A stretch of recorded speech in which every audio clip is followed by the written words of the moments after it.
Hi friends, இன்றைக்கி நம்ம எங்கே வந்திருக்கோம்னு பார்த்தீங்கன்னா கோயம்புத்தூரில் இருக்க பழைய மார்க்கெட்டு தான். பழைய மார்க்கெட்னால் இங்கே வந்து காரோட எல்லா ஸ்பேர்ஸுமே இங்கே நம்மளுக்கு அவைலபிளாக கிடைக்கும். ஓல்டு கார் ஸ்பேர்ஸ் தான் சொல்கிறேன். நான் அதை பற்றி நம்ம வந்து ஆடி, பென்ஸு இந்த மாதிரி பெரிய பெரிய கார்லாம் வச்சுருக்கவங்க ரிச்சு, அப்புறம் சுசுக்கி, மாருதி இவங்களாம் லோ அப்படிங்கிற மாதிரி நம்ம நினைக்கிறோம். ஆனால் இதுக்குள்ளே வந்து பார்த்திங்கன்னா எல்லா காரையுமே ஒரே மாதிரி தான் ட்ரீட் பண்ணுறாங்க.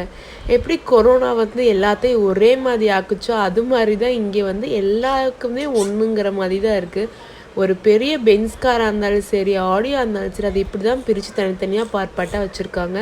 இதை நான் உங்களுக்கு காமிக்கணுங்கிறதுக்காகவே இன்றைக்கி என் ஹஸ்பண்ட் கூட ஸ்பேர்ஸ் வாங்க வந்து வீடியோ எடுத்தேன்.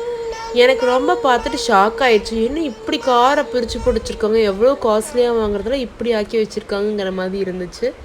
என் ஹஸ்பண்ட் மெக்கானிக் அப்படிங்கிறனால அடிக்கடி ஸ்பேர்ஸ் தேவைப்படும் அவருக்கு. அதனால இங்கே வந்து தான் வாங்கிக்குவார். அதுவும் இங்கே நிஜாம்பாய் குடவுன்னு ஒன்று இருக்குது, அங்கே தான் வந்து ஸ்பேர்ஸ் வாங்குவார். நீங்களும் உங்களுக்கு எதுவும் தேவைன்னா இங்கே வந்து வாங்கிக்கோங்க. ஓகே ஃப்ரெண்ட்ஸ், பாய்.